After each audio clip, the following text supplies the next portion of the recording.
आजाद online class में आप सभी लोगों का हार्दिक स्वागत है। मैं धर्मेंद्र आजाद आज द वर्ब वॉइस के टॉपिक में आपका हार्दिक स्वागत है। वॉइस वॉइस से यह ज्ञात होता है कि वर्ब द्वारा सब्जेक्ट अर्थात कर्ता को प्रधानता दी जा रही है या ऑब्जेक्ट कर्म को प्रधानता दी जा रही है। Kinds of voice. वॉइस दो प्रकार की होती है। नंबर 1 एक्टिव वॉइस कर्तृवाच्य, नंबर 2 पैसिव वॉइस कर्मवाच्य। एक्टिव वॉइस जब वाक्य में होने वाले कार्य का प्रभाव सीधे सब्जेक्ट अर्थात कर्ता पर पड़ता है तो क्रिया का यह रूप एक्टिव वॉइस कहलाता है। अर्थात जब क्रिया द्वारा कर्ता को प्रधानता दी जाती है तो वह एक्टिव वॉइस कहलाता है। जैसे we love our country, I wrote a letter, she does not eat mangoes, etc। Passive voice जब वाक्य में होने वाले कार्य का प्रभाव सीधे कर्म पर पड़ता है तो क्रिया का यह रूप पैसिव वॉइस कहलाता है। अर्थात जब क्रिया द्वारा कर्म को प्रधानता दी जाती है तो वह पैसिव वॉइस कहलाता है। जैसे our country is loved by us, a letter is written by me, mangoes are not eaten by her. Active से पैसिव वॉइस बनाने के साधारण नियम निम्नलिखित हैं। एक्टिव से पैसिव बनाते समय सबसे पहले हम सब्जेक्ट को ऑब्जेक्ट में बदलते हैं और नए ऑब्जेक्ट से पहले बाई का प्रयोग करते हैं। टेंस के अनुसार सहायक क्रिया हेल्पिंग वर्ब तथा मुख्य क्रिया की थर्ड फॉर्म का प्रयोग करते हैं। पैसिव वॉइस हमेशा उन वाक्यों की ही बनती है जिनमें ऑब्जेक्ट होता है। पैसिव वॉइस हमेशा ट्रांसिटिव वर्ब की बनती है, इंट्रांसिटिव वर्ब की नहीं। प्रोनाउन सब्जेक्ट का ऑब्जेक्ट में बदलते समय निम्नलिखित बदलाव करते हैं। जैसे आई का मी, वी का अस, यू का यू, ही का हिम, सी का हर, दे का देम, etc। पैसिव वॉइस केवल 8 टेंसों की बनाई जाती है। जैसे present indefinite tense, present continuous tense, present perfect tense, past indefinite tense, past continuous tense, past perfect tense, future indefinite tense, future perfect tense, present perfect continuous tense, past perfect continuous tense, future continuous tense, future perfect continuous tense. इन 4 टेंसों की passive voice नहीं बनाई जाती है। Present indefinite tense की passive बनाना। Present indefinite tense की पैसिव बनाते समय सबसे पहले हम सब्जेक्ट का प्रयोग करते हैं और सब्जेक्ट के अनुसार सहायक क्रिया इज, एम, आर का प्रयोग करते हैं और मुख्य क्रिया की थर्ड फॉर्म लिख करके बाई और ऑब्जेक्ट लिखते हैं। जैसे I love my country, my country is loved by me, we obey our teachers, our teachers are obeyed by us, she does not take tea, tea is not taken by her, do you love me, I loved by you।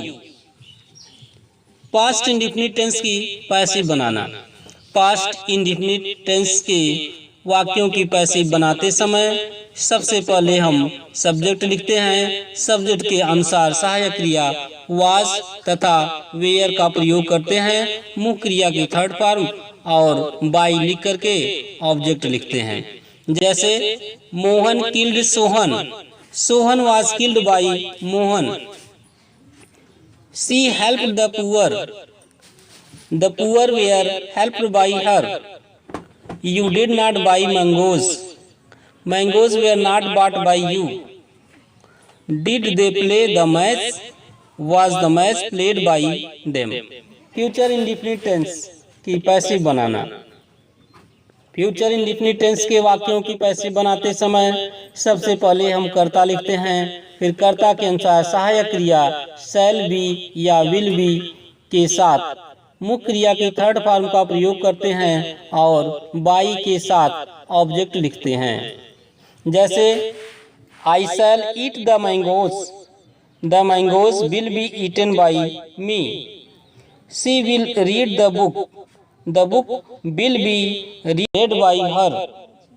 Meera will not sing a song will not be sung by Meera. Will Lata help them? Will they be helped by Lata? Present continuous tense की passive बनाना। Present continuous tense के वाक्यों की passive बनाते समय सबसे पहले हम कर्ता लिखते हैं और कर्ता के अनुसार सहायक क्रिया इज बीइंग, एम बीइंग तथा आर बीइंग का प्रयोग करते हैं और मुख्य क्रिया की थर्ड फॉर्म लिख करके बाई और ऑब्जेक्ट लिखते हैं। जैसे Mohan is flying a kite is being flown by Mohan. She is reading a story is being read by her. Mohan is not learning the poem. The poem is not being learnt by Mohan. Are they playing the match? Is the match being played by them? Past continuous tense की passive बनाना। Past continuous tense की passive बनाते समय सबसे पहले हम कर्ता लिखते हैं। कर्ता के अनुसार सहायक क्रिया वाज बीइंग, वेयर बीइंग का प्रयोग करते हुए मुख्य क्रिया की थर्ड फॉर्म लिखते हैं, फिर बाई लिखते हैं और ऑब्जेक्ट लिखते हैं। जैसे Rahul was eating the mangoes were being eaten by Rahul. They were buying the books were being bought by them. We were not making a noise was not being made by us. Was he learning his lesson? Was his lesson being learnt by him? Present perfect tense की passive voice बनाना। इस tense के वाक्यों की passive बनाते समय सबसे पहले हम सब्जेक्ट लिखते हैं। सब्जेक्ट के अनुसार सहायक क्रिया हैज बीन या हैव बीन की प्रयोग करते हैं और मुख्य क्रिया की थर्ड फॉर्म लिखते हुए बाई का प्रयोग और अंत में ऑब्जेक्ट लिखते हैं। जैसे she has cooked the food has been cooked by हर।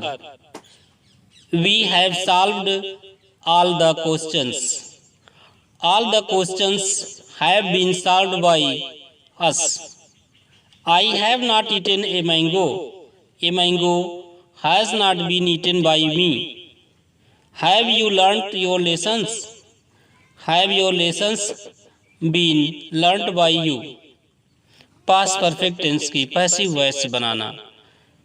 इस टेंस के वाक्यों की पैसिव वॉइस बनाते समय सबसे पहले हम सब्जेक्ट लिखते हैं, इसके बाद सब्जेक्ट के अनुसार सहायक क्रिया हैड बीन का प्रयोग करते हैं और मुख्य क्रिया की थर्ड फॉर्म लिखते हुए बाई और ऑब्जेक्ट को लिखते हैं।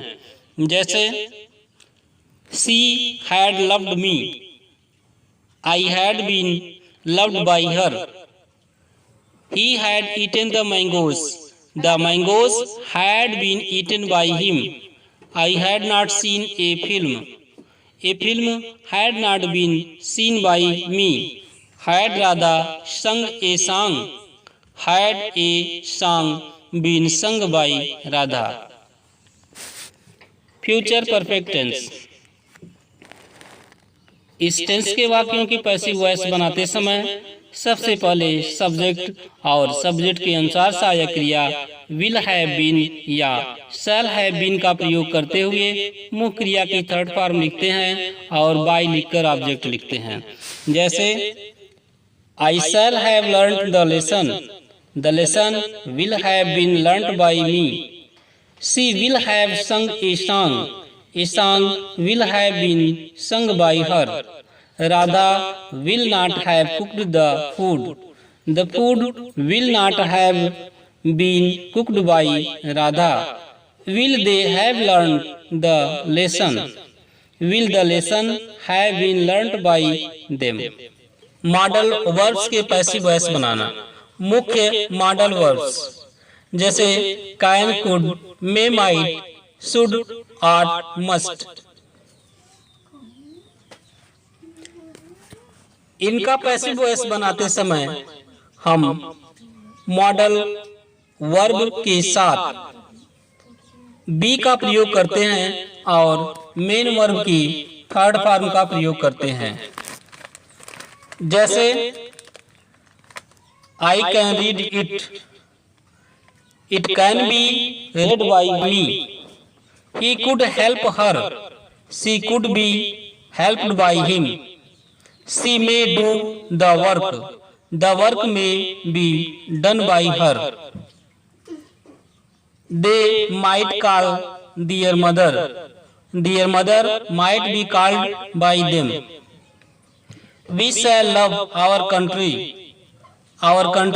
will be loved by us, we ought to inform the principal